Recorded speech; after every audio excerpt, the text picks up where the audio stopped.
Assalamualaikum warahmatullahi wabarakatuh. Nama saya Dewi Suryamasi dari SMA 1 Singaparna, Kabupaten Tasikmalaya. Saya mengampu mata pelajaran ekonomi.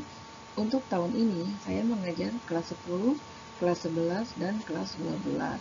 Pada kesempatan ini, saya akan memaparkan materi kelas 11, yaitu tentang pendapatan nasional.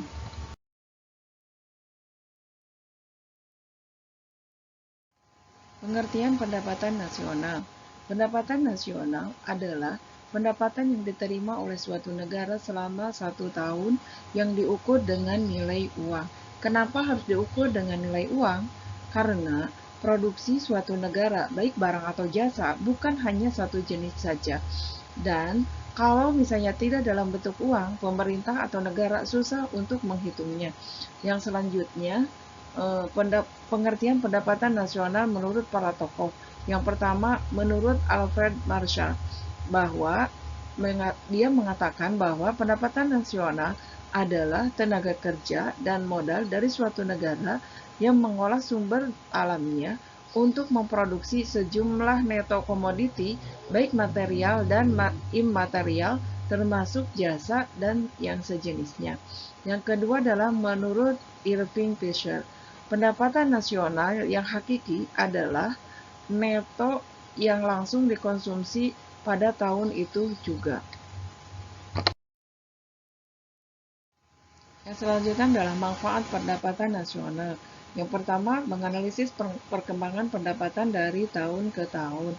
Maka dengan adanya pendapatan nasional, maka pemerintah bisa menganalisis atau bisa membandingkan perkembangan pendapatan dari tahun ke tahun sehingga pemerintah bisa mengeluarkan kebijakan untuk mendorong terhadap perkembangan pendapatan nasional itu sendiri.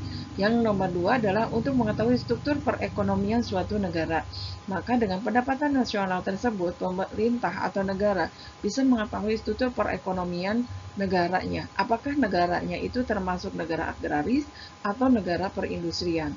Apabila misalnya termasuk dengan negara agraris, kebijakan apa yang harus dikeluarkan sehingga negara kita bisa menjadi negara yang swasembada pangan. Yang nomor tiga adalah untuk mengetahui kemajuan suatu negara.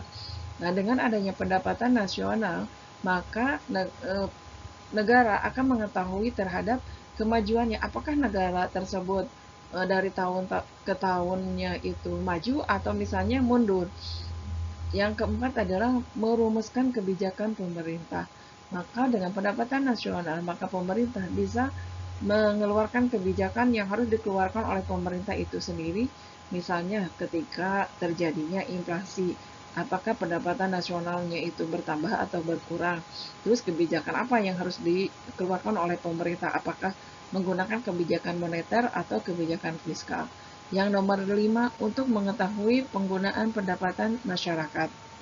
Nah, dengan adanya pendapatan nasional, maka pemerintah akan tahu pos mana yang digunakan oleh masyarakat secara langsung. Komponen-komponen pendapatan nasional.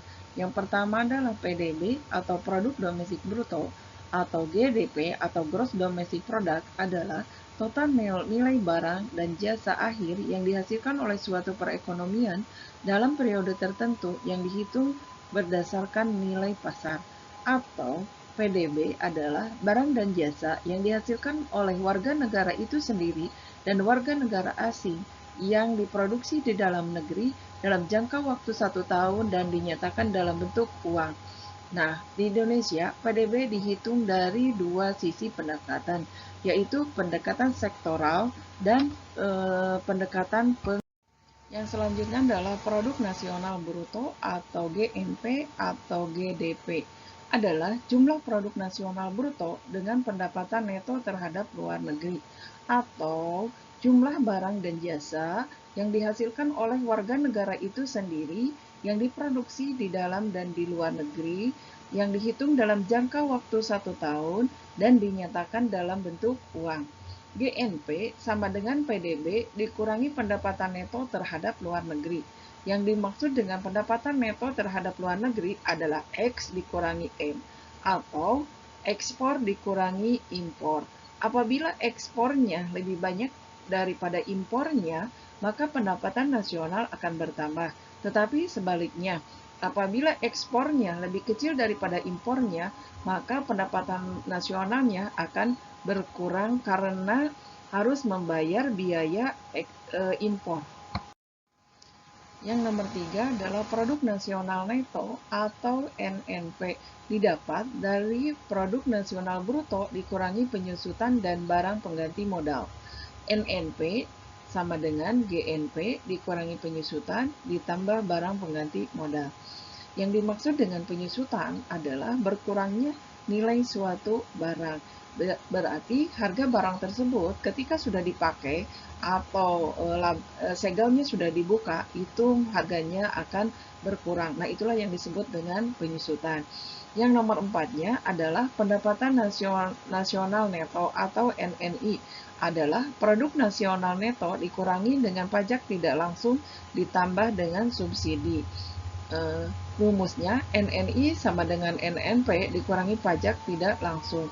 Yang dimaksud dengan pajak tidak langsung adalah pajak yang bebannya bisa dipindah tangankan dan tidak merugikan dua belah pihak, misalnya PPh. Terus yang selanjutnya adalah subsidi. Kalau subsidi adalah pemberian dari pemerintah untuk kesejahteraan masyarakatnya. Komponen pendapatan nasional yang kelima adalah pendapatan perseorangan atau PI. Adalah jumlah seluruh penerimaan yang benar-benar sampai di tangan masyarakat. Rumusnya PI sama dengan NNI ditambah transfer payment ditambah dengan dividen, dikurangi keuntungan perusahaan dan sumbangan sosial. Yang dimaksud dengan transfer payment adalah pemberian dari pemerintah kepada masyarakatnya dan masyarakat tersebut atau rakyatnya tidak ikut dalam proses produksi. Misalnya para veteran yang digaji oleh pemerintah, veteran tersebut tidak ikut dalam proses produksi atau mereka sudah tidak bekerja lagi tetapi masih tetap dikasih gaji. Yang selanjutnya adalah dividen. Kalau dividen adalah keuntungan ketika kita menanamkan modal berupa saham. Komponen pendapatan nasional yang keenam adalah disposable income atau pendapatan disposable. Adalah pendapatan perorangan setelah dikurangi dengan pajak penghasilan. Rumusnya DI sama dengan VI dikurangi pajak langsung. Yang dimaksud dengan pajak langsung adalah pajak yang bebannya tidak bisa dipindah tangankan. Misalnya pajak penghasilan atau pajak kendaraan yang apabila misalnya diberikan kepada orang lain, pasti orang lain akan merasa dirugikan. Untuk materi pendapatan nasional cukup sampai di sini. Mudah-mudahan kita dapat bertemu lagi dengan materi-materi yang selanjutnya. Dan mudah-mudahan apa yang telah disampaikan oleh saya bisa bermanfaat bagi semuanya. Wassalamualaikum warahmatullahi wabarakatuh.